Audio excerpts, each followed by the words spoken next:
में जिंदगी में याद रखना, जितने भी अभिभावक बैठे हैं, जौरा वालों, मुरैना वालों, भिंड वालों, ग्वालियर वालों, हमारी हाथ जोड़कर प्रार्थना है पूरे भारत के लोगों से, अपने बच्चों को कार या व्यापार देकर मत जाओ। जाना ही है तो मरने के पहले अपने बच्चों को संस्कार देकर जाओ। कार व्यापार देकर बच्चों को जाओगे तो हो सकता है बच्चे बिगड़ जाएं, ना कार काम आएगी ना व्यापार काम आएंगे। यदि तुम अपने बच्चों को संस्कार देकर जाओगे तो धर्म विरोधी हलीउल्लाह वाले तुम्हारे बच्चों का धर्मांतरण नहीं करवा पाएंगे।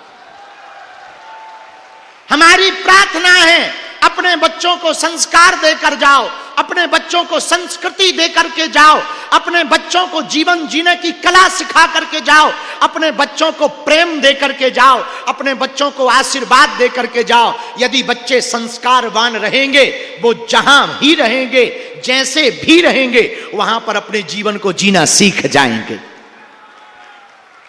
पांचवी बात याद रखना, जौरा वालों, संत स्वभाव में जीता है, नेता प्रभाव में जीता है, परमात्मा भाव में जीता है। जो बेफिजूली का टेंशन लेता है वो तनाव में जीता है। अब आपको तनाव से मुक्त होना है, टेंशन से मुक्त होना है, तो एक उपाय और है हमारे पास। पूछो कौन सा? अरे जरा जोर से तो पूछो। सुनो, जो भगवत भक्त होते हैं, जो संस्कारवान होते हैं, अपने परिवार के प्रति समर्पित होते हैं, अपने पितरों के प्रति समर्पित होते हैं, अपने आराध्य के प्रति समर्पित होते हैं, उनकी चिंता भगवान करते हैं। कौन करते हैं? जोर से बोलो, कौन करते हैं चिंता? एक बार अयोध्या में एक कथा सुन लो, बात समझ में आ जाएगी, फिर हम आगे की बात कह के विराम करें। अयोध्या में एक बार हनुमान जी बैठे थे, नारद जी गए, नारायण नारायण नारायण नारायण।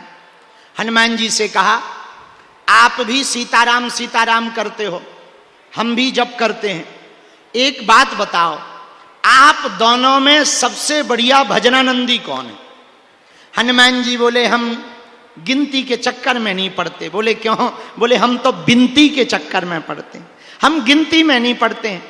लेकिन आप गिनती में रहते हो तो एक काम करो, आप तो नारद जी हो, भगवान के पास जाते हो, जरा पूछ कर आओ भगवान से, विष्णु भगवान श्री हरि से, कि आपका प्रिय भक्त कौन है। नारद जी बोले, आज ही पूछ के आते हैं, हम तो रोज जाते हैं। अब नारद जी गए भगवान विष्णु के पास, जैसे ही जाने लगे, हनुमान जी बोले, रुको, भगवान के पास एक रजिस्टर है, रजिस्टर में भगवान ने नाम लिख रखे, जिस नंबर पे नाम है उसी लेवल का भक्त है। अब नारद जी गए भगवान विष्णु के पास, महाराज आपकी जय हो। विष्णु भगवान बोले, कल्याण हो। और देवऋषि सुनाओ। महाराज हमने सुना आपके पास भक्तों का एक रजिस्टर है, उसमें नाम लिखे हुए हैं कि कौन कितने नंबर का भक्त है। हाँ हाँ हाँ है, ये लो पढ़ो। नारद जी ने जैसे ही रजिस्टर खोला, पहले ही पेज पे पहले नंबर पे अपना नाम मिला। नारद जी बोले, वाह, अपनी तो चांदी कट गई, फर्स्ट नंबर आ गए रैंकिंग में। अब उन्होंने बाकी पन्ना पलटाए, सबके नाम मिले, पर पूरे रजिस्टर में हनुमान जी का नाम नहीं मिला। अब नारद जी आए वापस, हनुमान जी बोले, कहो नारद जी, रजिस्टर चेक किया? बोले किया है। बोले नाम मिला? हनुमान जी से नारद जी बोले हनुमान जी से, बुरा ना मानना, एक बात बताएं। बोले बताओ। बोले उस रजिस्टर में हमारा तो नाम है फर्स्ट पे, तुम्हारा ब्लैक लिस्ट में है, तुम्हारा है यही नहीं है। एक बात बताओ, तुम भी इतने भजनानंदी हो, हम कहते 10वें 8वें नंबर पर होता, पर कम से कम होता तो पूरे रजिस्टर में 1000 नंबर में कहीं नहीं है। तो नारद जी से हनुमान जी बोले, आपने भगवान की डायरी चेक करी? बोले डायरी भी है? बोले एक डायरी भी है। बोले वो चेक नहीं की, अभी जा रहे। जैसे ही हनुमान जी की बात सुनी, नारद जी फिर गए, प्रभु हमने सुना आपके पास भक्तों के नाम की डायरी भी है। हाँ हाँ एक डायरी है, ये लो छोटी सी है।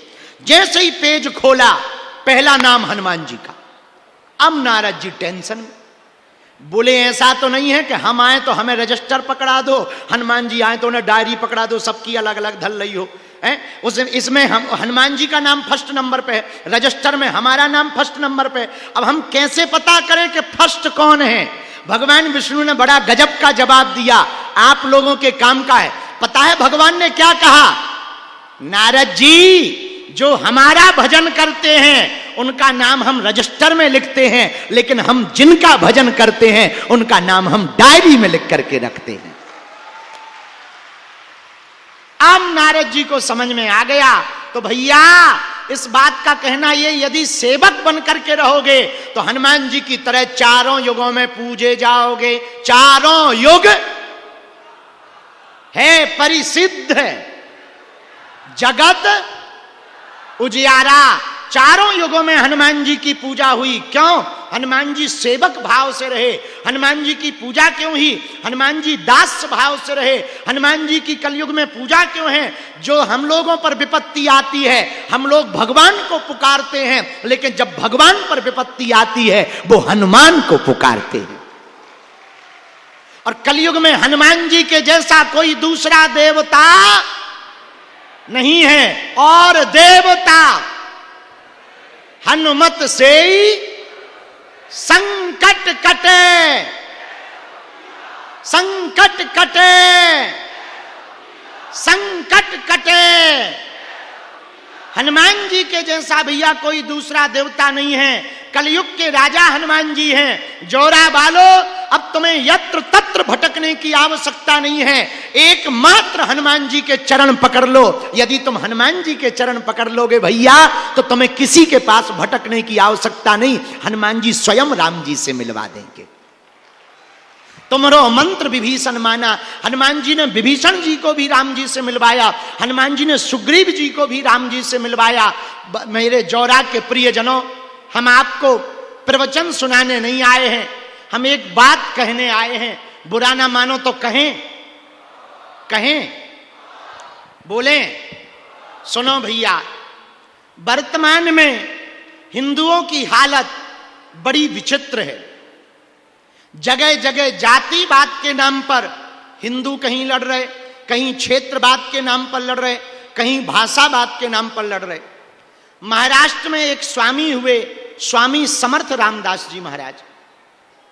उनको हनुमान जी ने आज्ञा दी कि तुम अपने शिष्य छत्रपति शिवाजी को कहो कि हिंदवी स्वराज्य की स्थापना करें। स्वामी समर्थ रामदास जी ने 12 वर्ष तक हनुमान जी का तप किया। 12 वर्ष बाद जब हनुमान जी ने ये आज्ञा दी तो उन्होंने अपने शिष्य छत्रपति शिवाजी से कहा कि जाओ तुम हिंदवी स्वराज्य की स्थापना का संकल्प लो।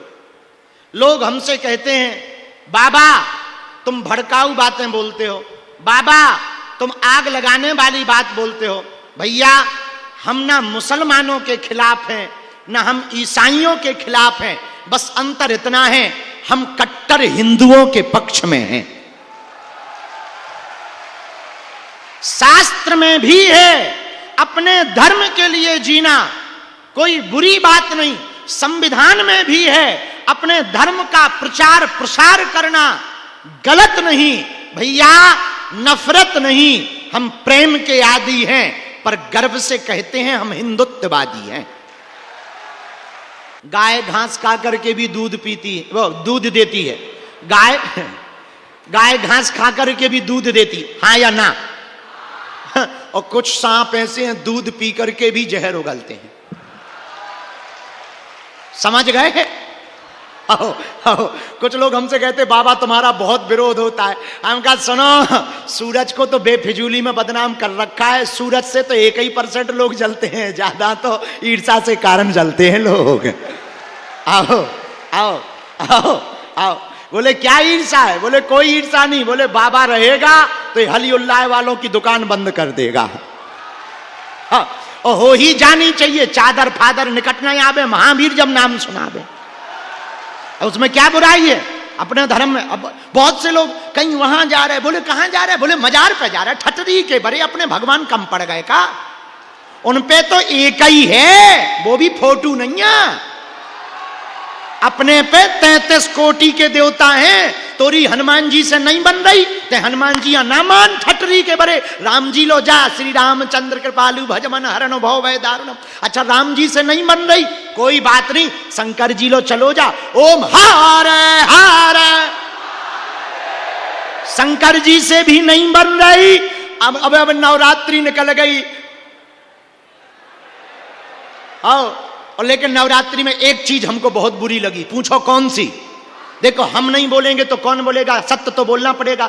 अपने ही कुछ हिंदू नवरात्रि के पंडालों के नाम पर आर्केस्ट्रा नचाते,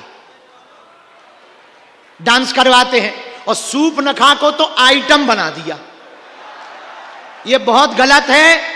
हिंदू पंडालों में इस प्रकार का कृत्य हो, हिंदुओं को तुरंत वो रामलीला और वो पंडाल में कार्य करवाने वालों पे कार्रवाई करनी चाहिए, एक्शन लेना चाहिए।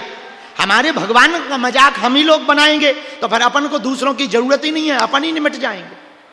बोलो गलत कह रहे हैं? अभी गरबा के नाम पर इतनी फूहड़ता। अरे भैया, हमने एक दिन अभी कथा में नवरात्रि में हम साधना में थे, पता है हमने क्या कह दिया? हमने कह दिया कम कपड़े पहन करके गरबा में एंट्री नहीं करवानी चाहिए। एक बहन जी का दिमाग खराब हो गया, वो आ गई, बोली बा आप तो हम ही लोगों को टारगेट बना। अरे हमने कहा बहन जी हम आपको टारगेट नहीं बना रहे, आपको हमने ये कहा कि माता के पंडालों में कम कपड़े पहन के क्यों जाना। अरे बोले गुरुजी आपकी सोच ही ऐसी है। हमने कहा जय हो भगवती त्रिपुर सुंदरी माता नक्कटू चंडालन तोरी जय हो माता। सो से बुरा लग गया, बोले वाह ये मॉडर्न जमाना है, अब पीछे की बातें छोड़ो। हमने कहा यदि कम कपड़े पहनना ही मॉडर्न है बिन्नू, तो भैंसिया सबसे ज्यादा मॉडर्न है। फिर वो छूटा की भगी, वो समझ गई कि बाबा खतरनाक है। आओ आओ, अरे भाई हमारी सनातनीय परंपरा में वेशभूषा पूर्ण होनी चाहिए। माताओं का आभूषण वेशभूषा है, माताओं का आभूषण लज्जा है, माताओं का आभूषण मर्यादा है, पुरुषों का आभूषण। तुम दुर्गा की तो पूजा करते हो, जब तक तुम्हारी मन में खोट है, पराई स्त्री के प्रति कुदृष्टि है, तब तक तुम्हारी दुर्गा पूजा विफल है। और हिंदुओं तुम्हें धर्म को बचाना है तो पहले खुद को सुधारना पड़ेगा। तुम 9 दिन तो दुर्गा दुर्गा करते, 10वें दिन तुम मुर्गा करते। तुम कहते हम हिंदू हो, नक कटा मुंह सर चंदा। आज से ही पंडाल से प्रण लेकर जाओ कि हम धर्म पर चलेंगे और धर्म के लिए जिएंगे और धर्म के लिए मरेंगे। हाँ, तो हम क्या सुना रहे थे वो सुनो सुनो। अभी नवरात्रि निकली, ओम जय अंबे गौरी मैया जय, तुमको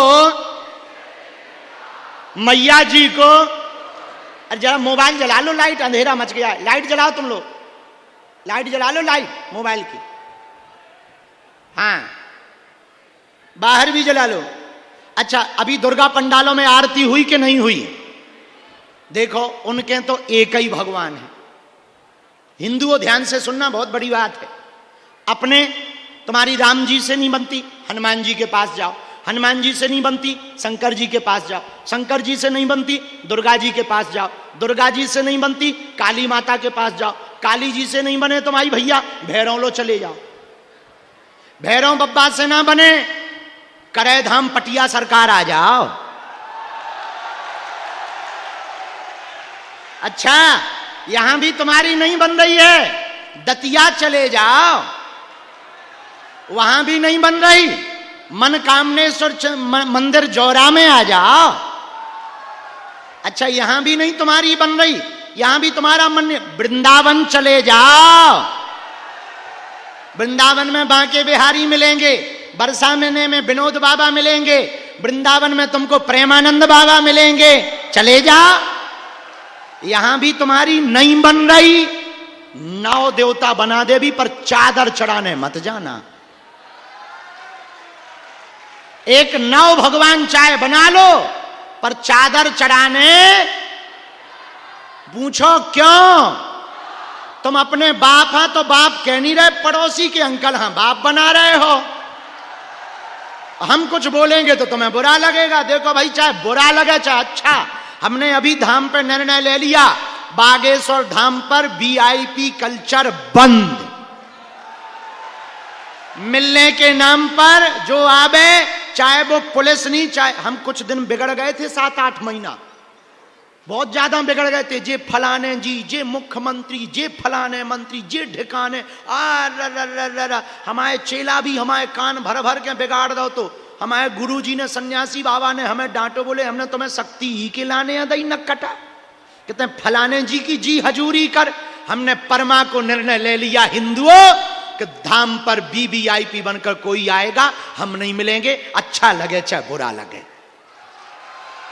क्योंकि हमें जो बालाजी ने कृपा दी उनके लिए दी है, जिनका कोई नहीं है उनका समाधान करेंगे। और एक वीआईपी में 3 घंटा खबजात, इतने में 200 दीनहीन का भला हो जाना। हमने प्रण ले लिया भैया, इसीलिए हम तुमसे प्रार्थना कहना चाह रहे, हिंदुओं हम आशीर्वचन देने नहीं आए, एक निमंत्रण देने आए, कहो तो बता दें। 7 नवंबर से 16 नवंबर तक फिर से 3 राज्य, दिल्ली, हरियाणा, उत्तर प्रदेश, 150 किलोमीटर 10 दिन तक हम फिर से पैदल चलकर गली गली, गांव गांव में पदयात्रा करने दिल्ली से वृंदावन तक जा रहे हैं।